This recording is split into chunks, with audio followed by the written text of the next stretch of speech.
The Buffalo News Ice Time podcast is brought to you by Express Windows. Windows starting at $389 installed. Visit expresswindowsinc.com. Welcome to the latest shift of the Ice Time podcast here at BuffaloNews.com. And for the first time since 2007, we can actually say a second round playoff series discussion. Back in 2007, Rachel Lenzi, there were no podcasts in the world, let alone at BuffaloNews.com. But here we are today, getting ready to talk about Game 1 of the Sabres and the Montreal Canadiens Wednesday night in KeyBank Center. But before we actually dig into this series, there was some big news on Tuesday after practice at KeyBank. Tell us a little bit about what is the latest with Sabres fourth-line center Sam Carrick. Sam Carrick is back, at least in practice. He came back after sustaining a left arm injury March 31st when he hit the ice after a fight with New York Islanders left wing Anders Lee, which is a very awkward play. He went off holding that left elbow, upper left arm, and we hadn't seen Sam Carrick since, upper body left arm injury. And he came back, skated for the first time with the team on Tuesday in practice. Now, Lindy Ruff, it was interesting. He said on Sunday he didn't believe that either Noah Östlund or Sam Carrick would be back for the second round. But then you were at the availability yesterday where Lindy said, well, Sam Carrick's going to check with the doctor today. We're going to see if he's going to be available. We went to the doctors, got the clean bill of health, and he's back on the ice today working out with the team. And one of the things about Sam Carrick, you get him back for the playoffs. You get that penalty killer at center. You get that fourth-line face-off specialist. Lindy Ruff likes the fact that he's a specialist on the right-handed draws as well, which is a situation where Lindy said we weren't doing great on that as well. And one of the things about Sam Carrick, you get a really, really good defensive forward, that fourth-line plug-in check-in guy who was playing in a bit of a terrible, believe it or not, late in the regular season on the line with Beck Malenstein on the right wing and then going between Tyson Kozak, Peyton Krebs on the left wing as well, too. So you get that veteran presence, that good face-off guy. And even Lindy even joked, those 13 games at the end of the regular season he played with us, he was on pace for a 40-goal season, which is unheard of in Sam Carrick's character. We saw a little bit of like a wry grin out of Lindy when he said that as well. But that is a move. Once Sam Carrick is back in the lineup, we probably won't see him in Game 1. We may see him in Game 2, depending on the outcome of Game 1. That's a guy you really, again, you fortify your depth at center, especially with the loss of Noah Östlund to the lower body injury. You get that face-off presence back against the Montreal Canadiens, who are a very, very good face-off team. And you get more depth and more experience on the penalty kill when you get Sam Carrick back in the lineup. Now, we should say that there was no clarity given on Tuesday when Sam Carrick was actually returning. And I agree with you. I don't think it's very likely after one practice we would see him in Game 1. And I also agree that if the Sabres win Game 1, they might be willing to give Sam Carrick a little more of a break here and more prep time and get him in Game 3. I think certainly he's going to be in the lineup in Game 2 if they're down. And you're right, the face-off situation is concerning against Montreal. They could use Sam Carrick. But at minimum, certainly Sunday, Lindy Ruff had ruled him out for the series along with Noah Östlund. But at minimum, we know Sam Carrick is definitely going to play in this series, and that's going to be a big addition to the Sabres lineup. But we hear a lot of discussion about a fourth-line center here. But Sam Carrick was a big acquisition at the trade deadline, made a big impact, acted like he had been on this team for a much longer time than he was. So it was a big loss that was felt at the end of the season and against Boston. And other than that, right, I'm correct in saying there's no other real health issues on this team right now, right? It's just Carrick and Östlund are the two guys we keep asking about, and pretty much we have the answers on both now. Yeah, and the interesting thing about Sam Carrick, he told us this afternoon, he said it wasn't a shoulder injury, it wasn't a break of any kind. So I guess we got to kind of read the tea leaves that Sam Carrick gave us. Now, my first inclination is it was some kind of elbow injury. Yes, probably it could have been a separation. It could have been a deep contusion. I mean, those elbow injuries are nothing to mess with as well. Either could have been a ligament issue. We don't know. We're gonna keep surmising as to what's happening, but that's one place where the Sabres have kind of lucked out so far in the playoffs is health-wise. They're getting Carrick back. Östlund's the big loss. Another guy we saw in practice today, Konsta Helenius, skated with the team. He was brought up from the AHL, Rochester, the AHL. to be part of the Black Aces, but they put him out there as well. Well, and Lindy Ruff said it's another guy who can play some center. If they have a need up front, you can see Consolenius in here, and that's, something that you have to watch the injury factor for the playoffs. So the Sabres go into this series relatively healthy. Let's first of all get your reaction here. Game 7, Montreal and Tampa Bay. The Sabres are sitting in abeyance, just waiting for their opponent.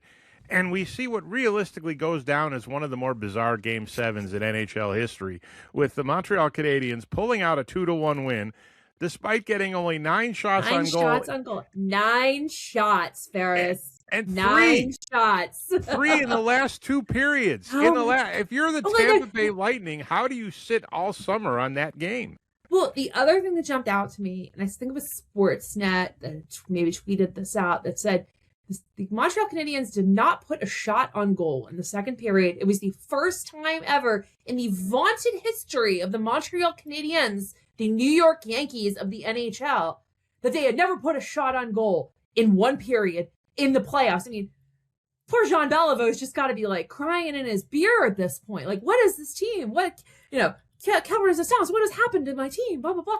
But somehow this team got it out. I think in the end of the regulation, Mike Matheson, who isn't the best hockey player in his marriage, shout out to Emily Falls, our Nichols graduate and Olympic gold medalist, sends the puck over the boards. They have to take that delay of game penalty. And it's like, oh, that wasn't a good move. I think it was Nick Suzuki came up with a fantastic block shot against, I believe it was Nikita Kucherov. Refresh my memory if I'm wrong. But I said, man, Nick Suzuki really, and the Canadiens really stepped up in crunch time for that team, despite all that. And to me, that kind of showed like that defense had to carry that team. They had no choice but to carry that team in a game where you only put 9 shots on goal. 9 shots. 9 shots. I just can't believe watching that game and that entire series. Nikita Kucherov had 1 goal in the series. He's got 3 goals in his last 31 career playoff games, 1 goal in his last 22 career playoff games. The Lightning have lost a ton of home games at home. They've lost in the first round 4 years in a row. They've lost a ton of home games. Andrei Vasilevsky has looked mortal in goal. They had been to 3 straight Cup finals, and here's another case. Game 7, it's tied up with 9 minutes to go, and Vasilevsky gives up the Alex Newhook goal that turns into the winner, batted out of midair, off his body into the net. I mean, that just cannot happen. And Vasilevsky on Tuesday gave quite a statement at the Lightning's breakout day when he talked about John Cooper's statement after the game that sometimes the hockey gods haven't been with the Lightning. And he's like, what about the last 3 years? He said, it's about all of us. I have to make saves. Defensive guys have to make plays, and offensive guys have to score goals. And if we don't do that, we're not going to win. And at some point, we have to do that. And he's right, because the Buffalo Sabres and the Montreal Canadiens are the 2 survivors here in the Atlantic Division. The Tampa Bay Lightning's window is closing. They're aging out here. Some of these players are not getting any younger. Victor Hedman didn't play in the series, for personal reasons. Right now, you say to yourself, you probably expected the Tampa Bay Lightning to win that series. They had a great season. But it leaves the Sabres to play the Montreal Canadiens. And now, as we move to our next topic here, let's talk about breaking this down. When you think about the Montreal Canadiens right away, it looks at Cole Caulfield, Nick Suzuki, Juraj Slafkovsky. Upgrade your home with Express Windows, your local source for windows, doors, and siding. Window installations start at just $389 with a lifetime warranty on parts and labor. Our streamlined process delivers the fastest installation in just 5 to 7 weeks. From consultation to cleanup, our pros make it easy, affordable, and built to last. Visit ExpressWindowsInc.com to get started today. Express Windows, value, speed, and craftsmanship for every home. So what are your thoughts on dealing with that top line? I look at the Montreal Canadiens and I see the top line as far as offense goes, but then I see everybody else. And this is where I think the Sabres have the edge. They have more depth, particularly on those first 3 lines. I mean, let's be real, that Doan, Norris, Benson line, I think that's the most well-rounded line of the Sabres right now. Yes, the Tage Thompson, Peyton Krebs, Alex Tuch, they're bringing the juice as far as scoring goes. But you've got Josh Norris, the faceoff guy, who's coming back in good health. You've got Josh Doan, who can punch it in a timely goal when you got Zach Benson, who's become the brand new Brad Marchand of the playoffs. I think the Sabres' depth offensively is what's going to win them the edge. And I looked down at the scoring. I mean, it was Alex Newhook who scored that goal with a third line guy, correct? And I just, wow, for once, one of these guys came up from from their second line center. Someone else besides the group. We didn't see a lot of production out of Montreal's top line, particularly Slavkovsky, as well. So I think that's got to be a concern. Montreal's got to pick up their scoring pace also, but I do wonder what is behind that first line from Montreal. Well, they have made some changes. That line was broken up at times during that Tampa Bay series. Yeah. And I do think you always have a situation when you have a top line like that and you're a top line heavy team. Do you want to load it up or do you want to spread it out? We've seen that with Edmonton the last couple of years. Do you want to run Connor McDavid and Leon Draisaitl together, or do you want to spread it out? The Oilers have tended to spread it out, and they run 29 and 97 together at the end of games when they need a goal. Montreal's kind of in the same boat here. Do you want to spread it out, or do you want to load it up? It's hard in the playoffs to load it up with any top line because teams key on them so much. You look at the Sabres right now, and Tage Thompson doesn't have a goal since Game 1 against Boston. Alex Tuch was really the guy who got a lot done against the Bruins, and the Sabres need to find some secondary scoring as well. When you look at the McLeod, Zucker, Quinn line, really had a terrible time through much of that Boston series. The goal that Pastrnak scored in Game 6 was just a terrible play by Quinn and McLeod at center ice, a bad pass, a hit off the puck, a 2-on-1 the other way. So you really have to get that secondary depth scoring, and both teams are going to be looking for that in this series because the other one is going to be looking to shut down the top line. Now, the other matchup here, when you look at Buffalo's defense, having Dahlin creating offense, and in the first round against Boston, Owen Power and Bowen Byram did a terrific job creating offense. But the Montreal Canadiens, obviously, we learned last season, the depth on defense they have and the offensive ability of a guy like Lane Hutson. Now, they're going to get Noah Dobson back here. He came back at the end of the Tampa series. That's a big addition. But Lane Hutson is a guy who can give them the kind of things that Rasmus Dahlin and Bowen Byram can give the Sabres. The Bruins didn't have that. Charlie McAvoy had a terrible series. I don't think he was healthy, obviously. He didn't really have a lot of impact. What about Hudson? How dangerous can Lane Hutson be for the Buffalo Sabres? That's a guy you have to key in on as well. But again, I look at this. If Lane Hutson is the offensive defenseman on this team, the rest of that team's got to play defense as well. I think the Sabres do have the edge in that their defensemen have more depth, not scoring-wise, but overall and well-rounded-wise. I mean, you cannot match what Lane Hutson does. I don't think anybody can, but at the same time, someone who's going to draw the assignment, well, who shuts down Lane Hutson, but who's going to also draw the assignment for the Canadiens? If Lane Hutson is shut down, who picks up the slack there as well, too? How much depth do the Canadiens have if Lane Hutson is contained against the Sabres? Who's the guy that's going to be the one to step up for the Canadiens if that happens? Just saying, talking in supposition here. In goal, another key area of any series, but really interesting in this series. You have the 30-something, Alex Lyon, starting off at least with the reins for the Sabres. Who knows if UPL gets back in the net if Lyon has a bad game. I think Lindy Ruff has shown the willingness to change like he did in the Boston series. But for now, Lyon was one of the best goalies in the league in the first round. So he's going to get the start for Buffalo. Dobes for Montreal, a rookie. Now, let's not go crazy here. He's been the best rookie goalie in the league all season for the most part. He was terrific most of the time against Tampa.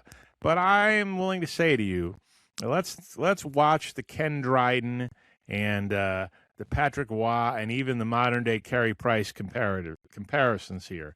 That run that Dobes had against Tampa Bay was a little more reminiscent of what Yaroslav Halak did for the Canadiens in 2010.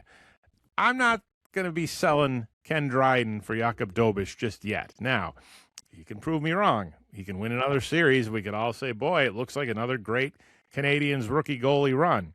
But we saw against Tampa Bay the guy knows how to play the game. The guy knows how to be in the right positions.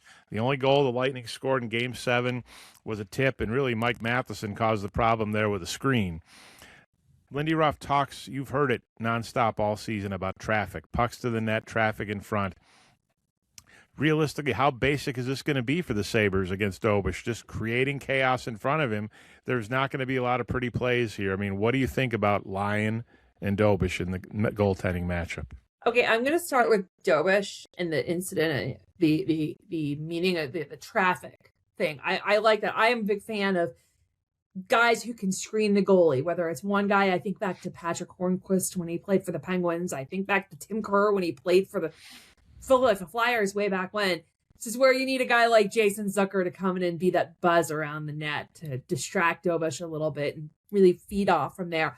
But as far as the goaltending matchup goes, Mike, I'm torn here. I don't know who has the edge on this team. You've got Alex Lyon, who brings the experience, but the question for him is, how long is this run going to last for Lyon? Is he going to be able to carry the weight of this? And that's not a knock against him, just because we haven't seen this in the NHL for him. He was brought in for this ability to jump into any situation, and now he gets a chance to prove he can carry a goaltending load in the playoffs as well. But my question with Alex Lyon is, how long is this going to last? With Dobes, yes, he brings a youthfulness, and people forget he played last year in the NHL playoffs as well. He's still a rookie, but he has that playoff experience as well. And that's the same thing. I wonder, when's this going to run out for Dobes? Are we going to see, like, I don't know, guys run out of gas and we get an 8-7 game or another one, where it's like goaltending is optional here? I just wonder, I don't know who has the edge in this. I mean, I guess just looking at this from a consistency standpoint, it's Dobes because he's played more games consistently in the last 2 seasons in the playoffs. But I'm torn. And Alex Lyon, of course, don't forget, did have a good run with the Florida Panthers that landed him early on in the Stanley Cup final in 2023. So we'll have to see, which way this goes. I do think Lindy Ruff will have a quick hook. If Lyon runs into trouble, I think we will see Luukkonen again. If Lyon keeps playing well, I don't think we'll see Luukkonen. I think Lindy Ruff was willing to go with one if one stood out. And, it's not really fair to Luukkonen that he literally had one bad period and that cost him the gig. But it was a bad period after a few weeks of good play, and you really can't ever forgive that half-ice backhand from Morgan Geekie in the Boston series. But having said that, there'll be no hesitation after a loss to put Luukkonen in there. Now, the Sabres have a situation where they have 2 guys they trust. The Canadiens, if something happens to Dobes, that's a little bit of a different story here. Sam Montembeault didn't have a great year. With Sabres saw Jacob Fowler, their prospect, once. It'd be interesting to see which way the Canadiens would have to go. Let's assume everything health-wise goes fine for Dobes. As we go to the last segment here, Rachel, and we actually break this thing down, we're going to do our picks. I want to bring up this point to start. The atmospheres in this series should be unbelievable. We know what's going on inside and outside KeyBank Center. Let me tell you something. If you've never been to Bell Center in Montreal for a game in November, it's an experience, let alone what we are about to see in the month of May. And I'm already seeing the pictures of thousands of red-clad Canadian fans outside the Bell Center. So it's going to be a crazy scene. But you look at it, the Sabres just played a series against Boston where the road team went 5-1. The Canadiens just played a series against Tampa where the road team went 5-2. And it was interesting to me how Lindy Ruff mentioned the other day that sometimes in the playoffs, you get a little reckless at home. The crowd is so crazed and so fired up that it takes you off your game a little. And we saw that both of these teams, I think, in their respective series. Both teams blew a chance to clinch the first round at home. The Sabres lost in overtime. The Canadiens lost in overtime in Game 6. The Sabres in Game 5.